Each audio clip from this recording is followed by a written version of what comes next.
Hi guys, my name is Nonima Dikela. Welcome to my YouTube channel.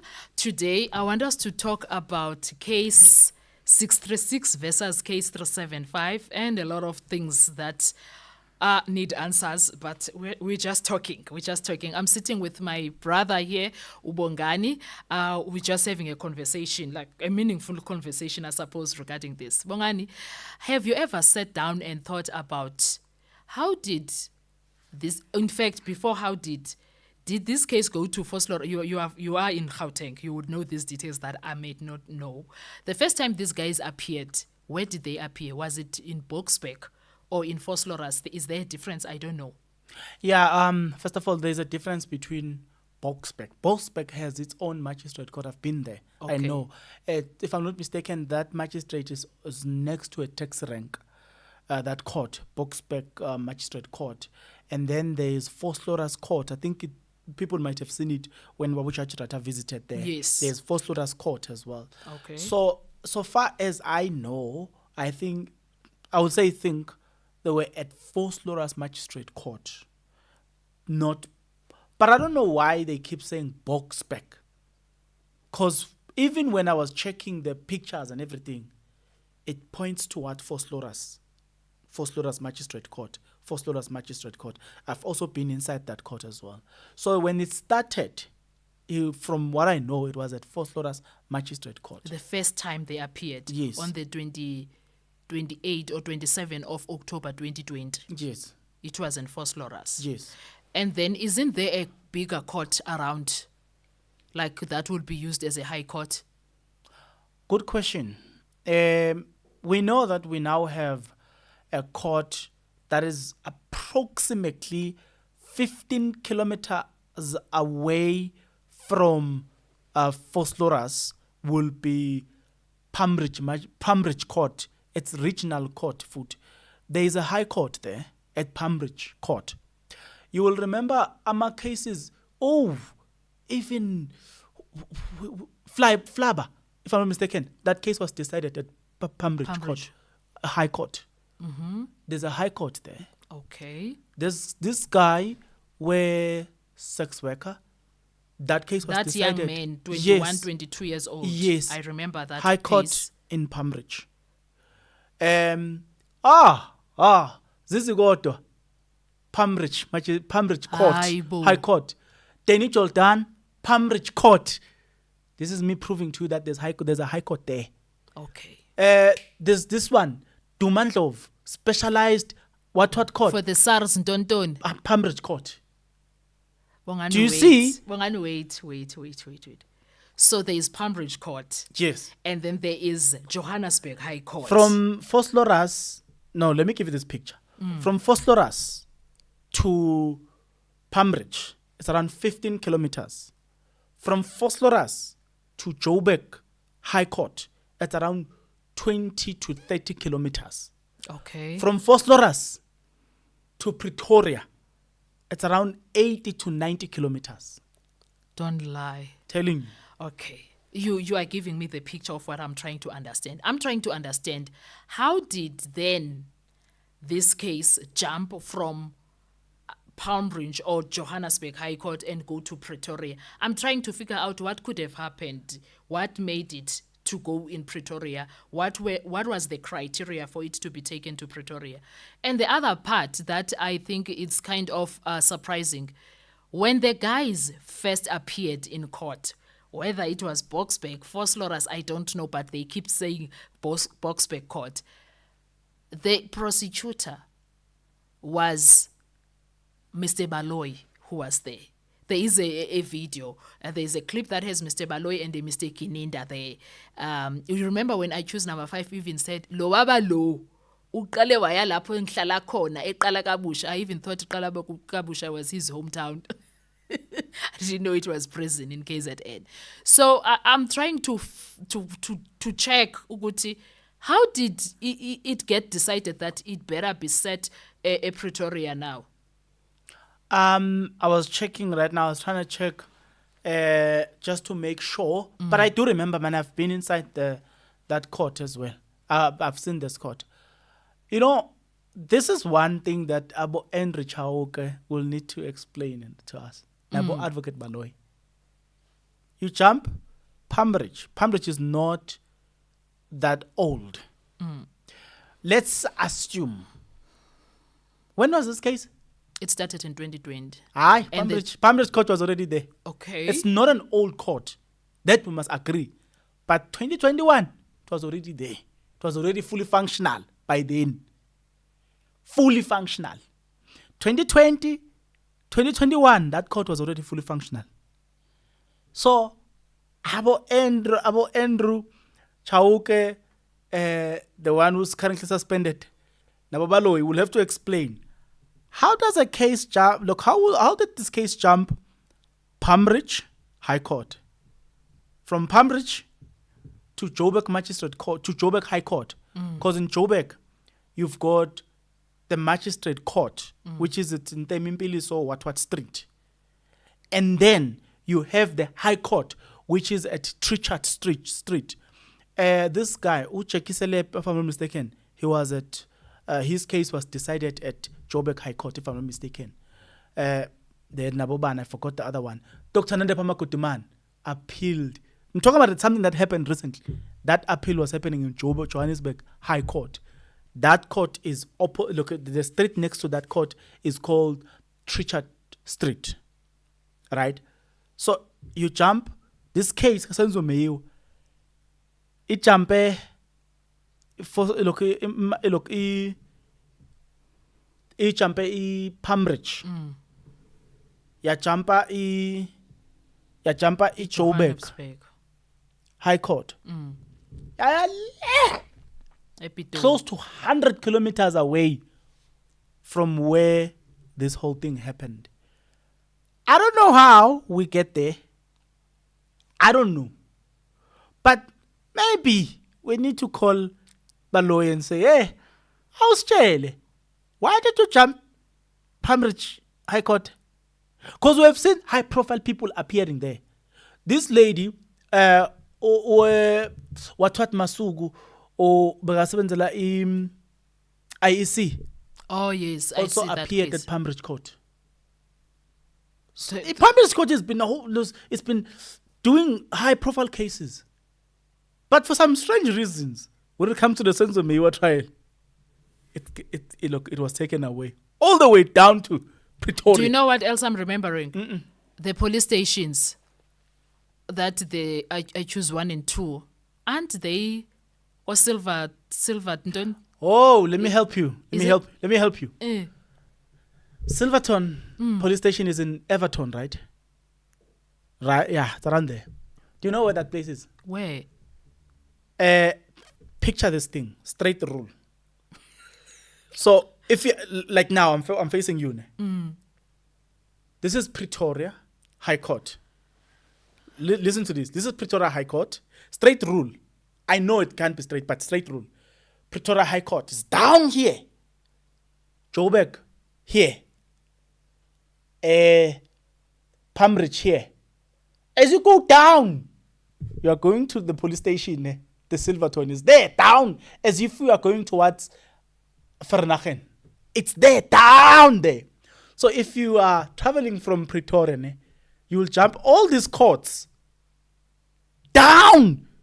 In fact, from Pretoria, even Vosloorus is closer than the court, the Silverton, which is around Meyerton, to going that what. I think it's around Everton, if I'm not mistaken. I stand under correction on this one. It's down. Vosloorus is closer from Pretoria than this police station. So you would have jumped. I'll give an example. Joburg, do you know in Joburg we've got 2 police stations? There's Joburg Central Police Station that you would have jumped. There's also GP Police Station that you would have jumped. There's just around Joburg, there is a police station called Parkview Police Station, right? I'm not going to count about Rosebank Police Station, about Sentin Police Station. Around that side, you would have jumped about about Albertine Police Station, about Albertine North. You would have jumped about Fosloras, about Katlehong has got No, two police Bongani, stations. please stop. You are frustrating me. Do you know No, why? no, no. I'm just showing you No. the number of police stations and courts that you would have jumped. Like, there are so many in between. Police stations that you would have jumped. High court that you would have jumped just to go and pick that one. Something is not right with this case. I promise you, something is not right with this case because no, man, it can't. Even the police stations that were chosen, they had to be somewhere closer to Pretoria. It makes it sound like Pretoria is some sort of a crime scene situation going on there. That is the point I was trying to create. Uguti, just look at this. Around Fosloras, ne, you would have, there's Don Park Police Station next to Fosloras. There's Albertine Police Station. There's Katlehong, 2 in Katlehong. And then there's Katlehong's local Ramkunupi. There's Katlehong North. And then there's Eden Park Police Station. If people remember vividly, there's a police officer that was once arrested for hijacking. He's from Eden Park. There are so many. I remember. That Eden Park Police Station is the closest to Pambridge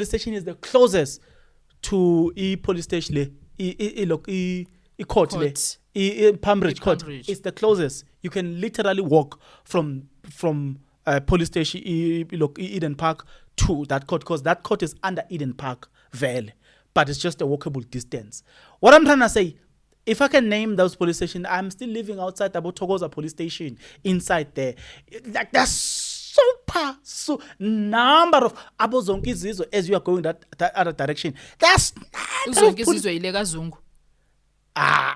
Zonke Zizwe. I doubt. Oh no, Uzonke Zizwe kukaMosia lapho wayeye khona. Yes. Okay. Yeah. Okay. By the way, Zonke Zizwe appears because there is a police officer that is named by Umkwanazi that came from Zonke Zizwe police station. Yes. You very cool Umkwanazi Zonke Zizwe police station. But you've got those number of police stations, and then when now you go and pick the choosing of the police station itself is a problem. It's a problem. There's a lot of problems when it comes to the Senzo Meyiwa case at large, because for me it doesn't even make sense. It's still I think a commission is needed for the Senzo Meyiwa case. That's what I would say in this video. A commission is needed for the Senzo Meyiwa case, no matter what happens inside the Judge Ratha's courtroom, but we will still need a commission because they need to tell us how did they put these things together. That's something they owe the country. And also, a commission is needed so that we understand what was the criteria of choosing case 636 over case 375. We need to know the details of case 375 if nothing happens to it. We need to know the details of that case because we want to understand why did Makubo and Joyce decide that there should be a case against the people that were inside the house. And oh, by the way, you spoke about Erasmus in another video. When you look at how those Saldanha police dealt with that situation, they dealt with the people that last saw Jocelyn. Why is this not the case here? Why is it not the case here where you deal with the last person who saw Senzo alive? You will tell us, when yourselves, whichever way you want, what happened to him. Were they not supposed to be arrested at least at some point so that they can prove that they are innocent? For the fact that they are not even witnesses. Some of them. In fact, they are not witnesses. Because, listen, there's 3 of us here. To those who doesn't know, it's me and Noni. And there's a person who's operating this. Was you see cameras switching and what? Imagine one of us die here. And none of us are called as witnesses. But we were here. The 3 of us were in this office together. Recording this video together. One of us died. But when it comes to court proceedings, none of the 2 that are left are witnesses. Then you come and call the security guards. Listen to this. The security guards that we pass from the gate, right? Then becomes the key witnesses. Does it make sense? No. Make it make sense to me. It will never. When you arrived here, you were with the security guards. But when I were recording. Where are the security guards? Nowhere.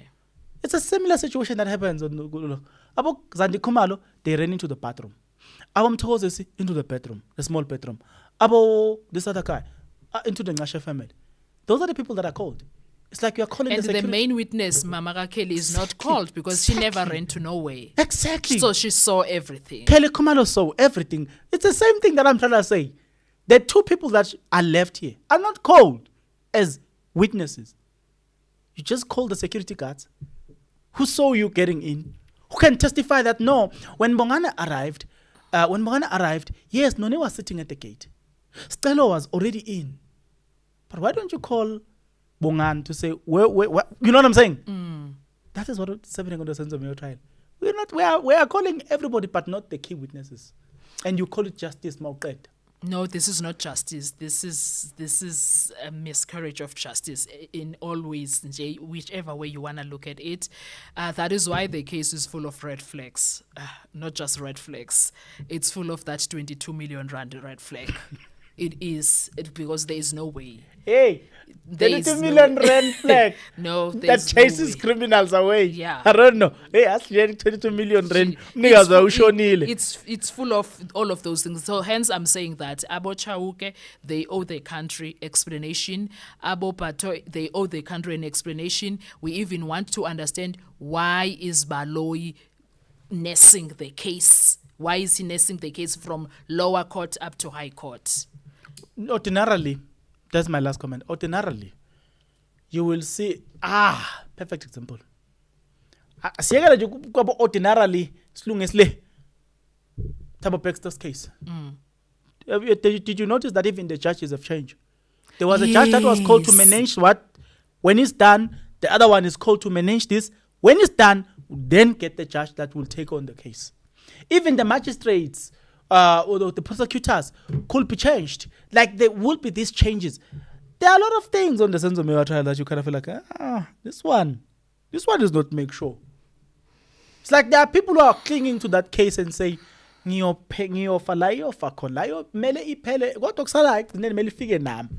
have seen things, Guma magistrates, where people, even the prosecutors, hand over the case to the next ones. Judges hand over cases to the next ones. But on the Senzomeo trial, guys, Judge Maumela, by the way, was not supposed to be on that case. Just so that you know. How? How? Judge President said it. That he No, was not supposed to be hang there. on. He was told to manage the trial. During the pre-trial, Pre-trial, yes. he was supposed to manage that thing, and then they will appoint their own judges. But he inserted himself and then took over with the case. Why did he see it fit that he want to run with the case?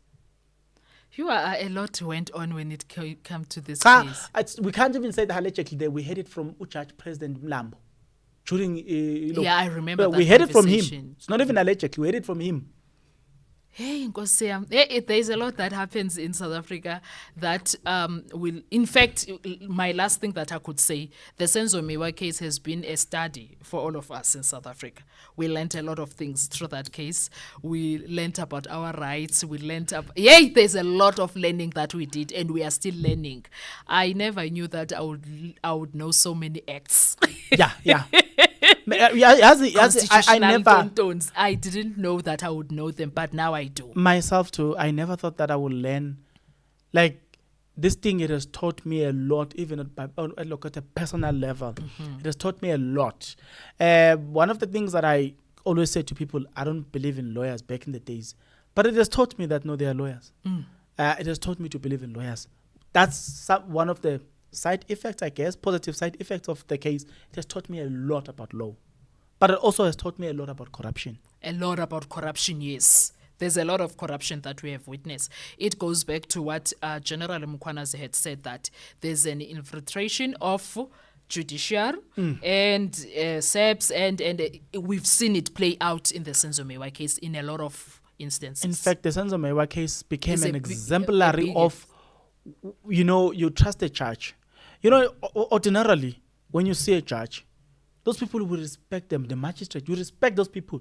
We also, it's uncommunicated rule that we put them somewhere, man. And we also expect them to handle themselves or conduct themselves in that same manner. Yes. But the Senzo Mewa trial made me look at judges and be like, no, you need to convince me first that you are worth of my respect. I cannot just respect you merely because when you are a judge or merely because when you are a magistrate. But before the Senzo Mewa, every judge was, I would have treated you the 100%. same. I'll give you the same benefit of the doubt. But Senzo Mewa trial made me, I'll ask the question first. Can I trust you? Any last words, Bongs, before we depart for this one? You know, one of the major things that I think the Senzo Mewa trial should have taught us is that being poor, it hurts. And I'll say it again. I realized that if the Senzo Mewa accused had money, they would not been sitting there. If they had, okay, some will say they have money, but not that. No, it's not enough money. If they had money, they would not be sitting there. They would not be arrested. They would have been acquitted long ago. That's one lesson. The idea that justice for all, even if you don't have money, doesn't exist. It's a lie. It's an illusion. People who get justice are people who have money. If you have money, you'll get justice. Full stop. That's what that case taught me. Yeah, I guess it's because people who has money, they have money to get the best lawyers and everything. Even though we can say the Senzo Mewa case, they are doing their best. The lawyers there, they are doing their best. Then again, there's a lot of controversy that is surrounding that case. But if it was a case of people that really had money, I think it would have never even made it to the High Court. No, let me say this. Let me qualify this because I don't want to be misunderstood. The lawyers in the Senzo Mewa trial are like any other human beings, they have their own witnesses. Yes. But I'm not of the view that they are useless, I can't hire them. I'm not of that view. In fact, I'm of the view that they are doing their best. But what I'm trying to say when I say if you don't have money, when you have money, you can get arrested today. Your lawyer will also rush into the police station Today. And you won't sleep there. You might not sleep there. You may, but you may not also not sleep there. Even if you do sleep there, you will be guided even on the statement that you are making. Because if you've got the money, they will guide you. They will tell you, don't say this. Keep quiet. You will not be in a situation of abundance where you will say this. Tomorrow that thing is also being used against you. But if you had money, your lawyer would be there and say, keep quiet, don't say anything. In fact, if you had money, you would know never to speak to police without your lawyer present. Thank you. Yes, that's what in essence we are saying. Thank you. That's what we are saying, that money goes a long way, because now people are finding themselves into a situation that has nothing to do with them, seemingly through the evidence of that High Court still. Because it is that evidence that we listened to that made us to realize that kudlalwa ngathi la. And I'm not making fun of poor people, I'm still poor. So I'm trying to just make a point. No, I think they understand what we are saying because it is the bottom line. We do not have money. So when we get arrested and we are going to be represented by someone who must be paid by legal aid, that means their resources are going to be limited. But if someone who is arrested has money, they are going to get legal researchers. They are going to make sure that everything that the state brings is something that can tear it apart, and they can walk free at times even though they are guilty. For instance, in the same example that you used of Uomotoso, the judge I'm not saying I don't know. The judge is saying that I'm not saying you are innocent, but because the state could not prove resources, he had resources. Yes. Do you understand? Unlimited resources. Unlimited, yes. He had full support, etc., Yes. etc. So there is a lot of things that can go through. But in closing, what I'm saying is that there is so much that went on when it comes to the Senzo Mewa case, to an extent that we had people high up making choices that are very questionable when it comes to the number that they are supposed to take, when it comes to 366 or 375. We are still even questioning that. Can I say my last words? Yes. If you have money, you survive a lot. Do you remember what happened to this guy, Xoxo Story? Yes. The principal? Yes. Because there were serious people behind him. Where is he? Has he ever sat there? No, Has he ever taken the DNA test by force? no, Because he has money. if you have money, you survive a lot of things, even when the whole country is protesting. But if you've got money, people know that, one mistake here, we're gone. Even minister had to apologize at some Because point. money speaks. So by the way, there was a guy who I think used to work for NPA, wrongfully arrested of some sort or what. They tortured him. Guess what? Because he knows the story, he's got money, he was acquitted in all of his charges. Even if maybe let's say they had an evidence. But because of how they handled the case, I'm more about how they handled the case, because he's got the people around him who assisted him, who proved that he was tortured. He was let go. Money speaks. Anyway, thank you guys so much. I know we can talk and talk, but thank you so much for your presence. Thank you for gracing us. Please make sure you don't forget to like, to share, to comment, and most importantly, please make sure you are subscribed on the channel. Enjoy your day. Bye-bye.